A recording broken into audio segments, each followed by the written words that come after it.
आज हम सर्दियों में मिलने वाली कड़म या जिसे गांठ गोभी भी कहते हैं उसकी सब्जी बनाएंगे। इसे इंग्लिश में नॉल खोल भी कहा जाता है। ये कश्मीर के रीजन में कश्मीर में ना ही बहुत ज़्यादा पाया जाता है बल्कि बहुत ज़्यादा भी खाया जाता है। और इस गांठ गोभी को बहुत अलग अलग तरीके से भी पकाया जाता है।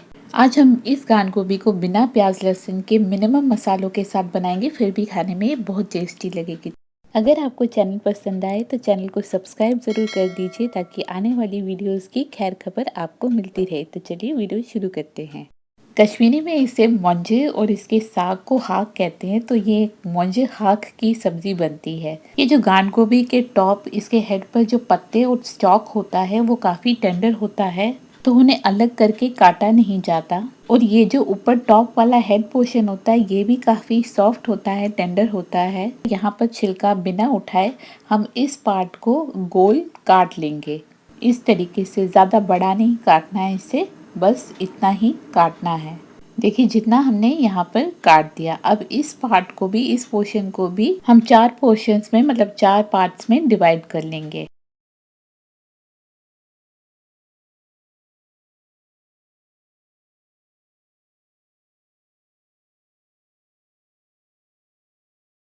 और इसके बाद हमें इस गांठ गोभी का छिलका उठाना है। छिलका हम पूरा इसको गोल उठाएंगे, साइड से भी और नीचे से भी।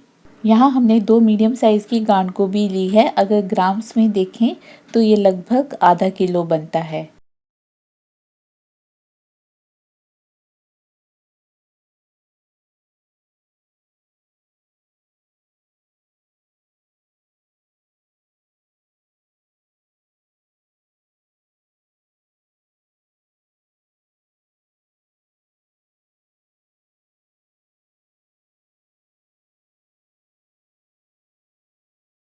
गांठ गोभी का छिलका हमने अच्छी तरह उठा लिया है। ये है गांठ गोभी का साग। साग अगर फ्रेश हो, हरा हो, ज़्यादा मोटा ना हो, तो साग की वजह से ही गांठ गोभी की क्वालिटी का पता चलता है। क्योंकि इस सब्ज़ी में हम लोग कोई ज़्यादा मसाला यूज़ नहीं करते, तो यहाँ पर सब्ज़ी की क्वालिटी बहुत मायने रखती है, बहुत इम्पॉर्टेंट होती है।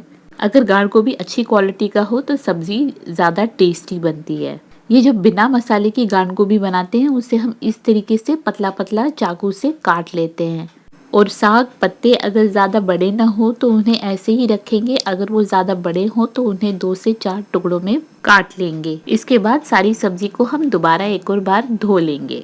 अब बढ़ते हैं प्रिपरेशन की ओर। गांठ गोभी को पकाएंगे। पकाने के लिए हम यहाँ पे लेंगे 2 टेबलस्पून मस्टर्ड ऑयल यानी सरसों का तेल।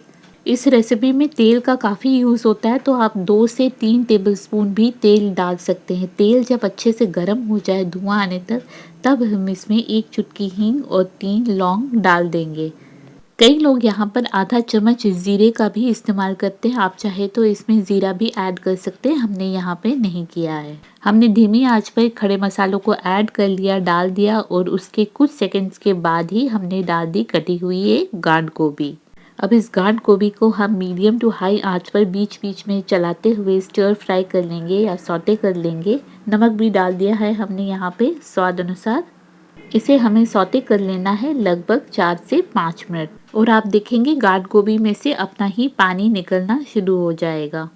अब यहाँ पे 5 मिनट तो लगभग हमने इसे सौते कर लिया है। इसके बाद अब इसमें हम कटा हुआ साग डाल देंगे और ये जो टॉप वाला पोर्शन है ये भी डाल देंगे। ये टेंडर होता है, ज़्यादा जल्दी गल जाता है, इसलिए हमने इसे बाद में डाल दिया। साग को भी अब हमें बीच बीच में चलाते हुए मीडियम टू हाई पर सौते करना है 2 से लेकर 3 मिनट तक। बस ज़्यादा नहीं, आप देखेंगे साग जो है वो सेटल हो जाएगा, सिमट जाएगा, तो ये परफेक्ट है। अगर हम इसे सौते नहीं करेंगे, स्टर फ्राई नहीं करेंगे साग को, तो ये पीला पड़ जाएगा। तो इसीलिए ये स्टेप इम्पॉर्टेंट है, जस्ट सब्जी की फेस वैल्यू बढ़ाने के लिए। अब यहाँ पर हम बिना पानी डाले इसे प्रेशर कुक करेंगे 2 मिनट तक या 1 सीटी आने तक। ये तो हो गया, ठहरिए, अभी इतना खुश होने की ज़रूरत नहीं। अभी सब्जी पूरी तरह तैयार नहीं हुई है, आधी नरम हो गई है, अभी आधा काम बाकी है। ये जो अभी हमने इसे 2 मिनट का प्रेशर लिया, ये भी एक सौते करने का ही प्रोसेस में आता है। अगर आपकी गांठ गोभी की क्वालिटी अच्छी है तो इसी प्रोसेस में वो ऑलमोस्ट नरम हो ही जाएगा। लेकिन इसे और सॉफ्ट बनाने के लिए हमने अब इसमें 2 गिलास पानी डाल दिया, या फिर बोले तो 4 कप पानी डाल दिया। जितना आपको इसमें ग्रेवी या जूस चाहिए उस हिसाब से आप पानी इसमें ऐड कर सकते हैं। और हमने यहाँ पर सूखी 2 लाल मिर्चें ऐड कर दी। अब इसे हम यहाँ पर 5 से 7 मिनट तक प्रेशर कुक कर लेंगे। यहाँ पे मैं फिर बोलूँगी, अगर आपकी गांठ गोभी की क्वालिटी बहुत अच्छी है, टेंडर है, तो फिर वो जल्दी गल जाएगी। नहीं तो आपको इससे ज़्यादा प्रेशर देने की शायद ज़रूरत पड़ जाए। अब यहाँ पे हम चेक करके देख लेते हैं हमारा साग और गांठ गोभी के पीसेस नरम हो गए हैं या नहीं। तो ये बिल्कुल नरम हो गए हैं, सॉफ्ट हो गए हैं। तो हमारी गांठ गोभी की सब्ज़ी एट लास्ट अब रेडी है। ये गांठ गोभी की सब्ज़ी बेस्ट जाती है चावल यानी भात के साथ। उम्मीद है आप ये कश्मीरी मुंजहा की सब्ज़ी ज़रूर ट्राई करेंगे और अपने फीडबैक हमें देना ना भूलें। चैनल पसंद आए तो सब्सक्राइब कीजिए बेल आइकन दबाकर और वीडियो को लाइक शेयर करना ना भूलें। तो चलिए अगली रेसिपी में मिलते हैं।